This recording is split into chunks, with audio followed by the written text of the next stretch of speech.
¿Qué puede llevar a un chico a tomar estas decisiones? Descartar su teléfono celular, pasar una noche en la calle, no volver a su casa.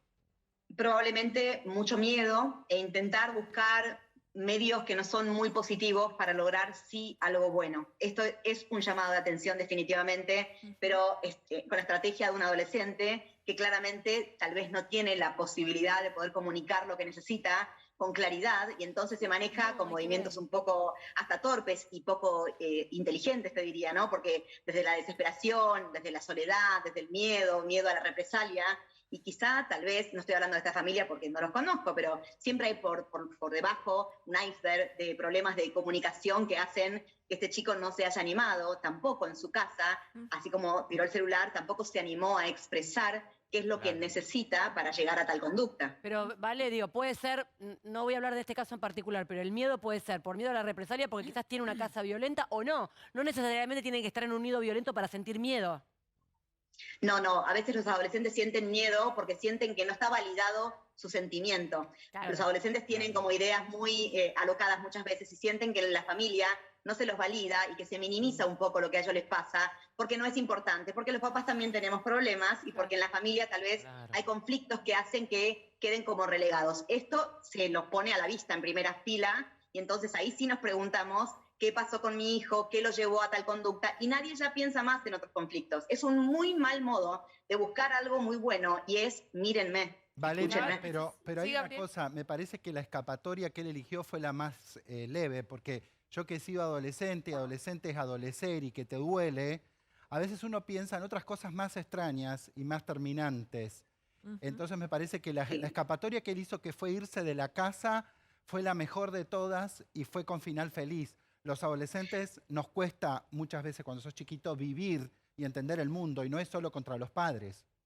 No, y de hecho yo creo que esto no tiene que sancionarse, esto tiene que escucharse como un acto que tiene como patrón una conducta que puede llevar a cosas muchísimo más graves, porque la calle todos sabemos que es por demás muy peligrosa, y un chico con esa edad no tiene recursos para desenvolverse solo, pero creo que esto no tiene que sancionarse, que tiene que escucharse, que por suerte esta vez podemos contarlo como algo positivo, pero que los adolescentes no la están pasando bien, y a mí la conducta más importante que me parece en las casas es: yo escucho lo que te pasa y alojo tu sufrimiento. Los papás estamos educando un poco distraídamente, porque estamos focalizados en otra cosa, hasta que los chicos nos dicen, acá estoy. Eso te iba a preguntar justamente, porque me parece que hay en un momento que puede ser que algunos padres pierdan esa comunicación. ¿Viste? Que vos decís, ¿en qué momento pasó que mi hijo, mi hija me dejó de contar sus cosas o que se alejó? ¿Cómo se hace? ¿Cómo se hace para los padres y madres que están en su casa? ¿Cómo se hace eso? Primero, aprender que la adolescencia lleva a un cambio desde chiquito, que siempre se mantuvo de una manera y con una conducta para con nosotros, y si yo no acepto tu cambio, no acepto que a partir de determinada edad es normal que quieras tener secretos y que no creas que mi palabra como madre es la más importante y que yo soy la sabelotodo, que te siento ahí para darte lecciones. Si yo entiendo que tu palabra es sumamente importante y te alojo y acepto que parte de la adolescencia tiene que ver con que vos crees tu mundo, que vos tengas tus espacios y que yo lo sepa valorar. La libertad, que muchos padres dicen, ay, yo le quiero la libertad, pero después tienen todas las claves y los investigan y abren sus cajones. ¿También no tiene que ver con eso un poco? Sí, y la confianza, que es esto de lo que estás hablando, Flor, se inicia desde chiquititos. Si de chiquititos yo te pregunto, ¿cómo te fue en el jardín? Y te pregunto una y otra vez insistentemente, y no respetamos que el chico tal vez ese día no quiera hablar, de adolescentes es mucho peor. Un adolescente necesita su espacio, su mundo, para ir ahí creando una identidad adulta. No es cualquier pavada el mundo que se genera, pero esto se crea antes, no se crea después. En la adolescencia ya estamos viendo lo que hicimos antes. Es cierto lo que está diciendo, porque, perdón, hay algo que me pasaba justo en el jardín, lo que dice no es menor. Porque mis hijos no contaban mucho lo que pasaba. Y yo me acuerdo que por ahí hablaba con nuestra mamá y le pasaban, tenían hijos que le pasaban el parte completo. Fulano hizo esto, fulano hizo aquello. Y yo la verdad que siempre respeté esa cosa, que ellos venían y tenían su tiempo, por ahí me contaban, pero no es menor lo que estás diciendo. El tema de, viste, a veces cuando una como mamá... respetar el tiempo de los otros. Ser invasivo. A ver, yo preguntar doctora, si esto tendría, qué sé yo, una razón que esté implicada también con todo lo que los padres estamos viviendo, con esta pandemia, con todo esto. ¿Tendrá algo que ver esta conducta de este niño de sentirse... de que los padres no le prestan la atención que él siente que deben prestarle? ¿Tendrá que ver todo esto o no tiene nada que ver? Sí, la pandemia ha traído justamente lo que decía Flor recién, la ausencia de libertad. El adolescente necesita libertad. necesita tiempo para encontrarse con sus pares. La personalidad del adolescente, no estamos hablando ni siquiera de una cuestión de gusto. La personalidad de un adolescente se va a constituir en función de su grupo de pares, de su identificación con los otros iguales a él. ¿Dónde están? ¿En una camarita? ¿En un celular? De pronto se les escapó aquello que necesitan como constitutivo de su edad para llegar a adultos.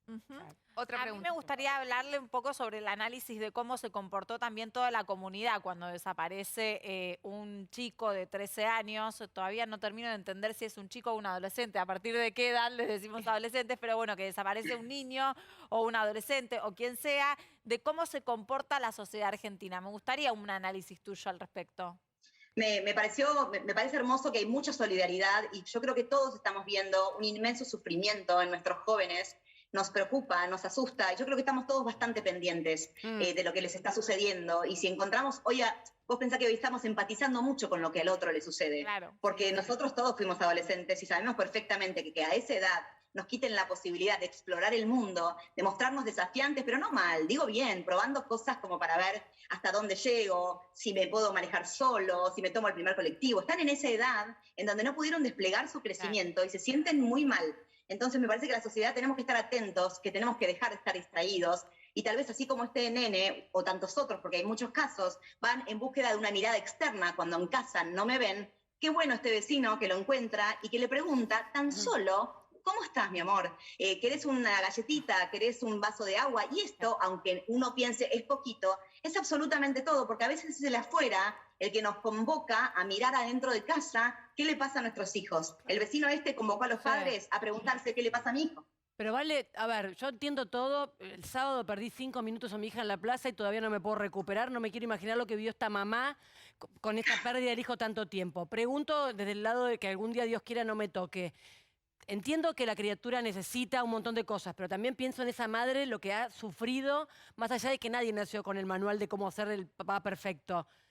¿Cómo se aborda también este momento para el lado de la mamá? Entiendo que él tiene sus necesidades, pero también ella como mamá, que no sé si tiene papá, pero sus papás, ¿cómo se aborda una situación así desde el lugar de padre? Sí.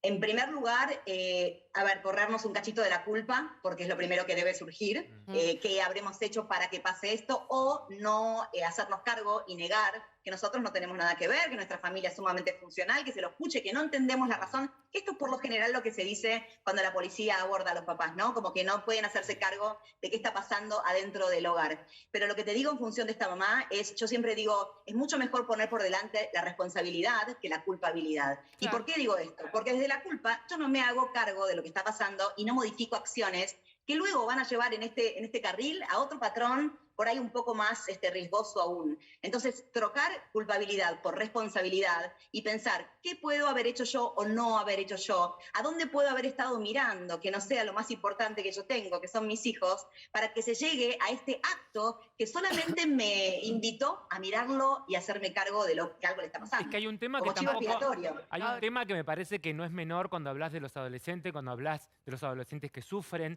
que es, nosotros casi la mayoría de que estamos acá, nos criamos sin internet, sin este teléfono, sin las redes sociales, sin Twitter, sin Facebook, sin esa crítica constante. Entonces, para mí también algo que está sucediendo muy frecuentemente con la adolescencia es en general es el impacto que producen las críticas. Estas críticas, porque hoy se utiliza mucho el teléfono y la verdad que pasa en el colegio, yo que formo parte de Fraternité en el Liceo Francés, que es una asociación de padres.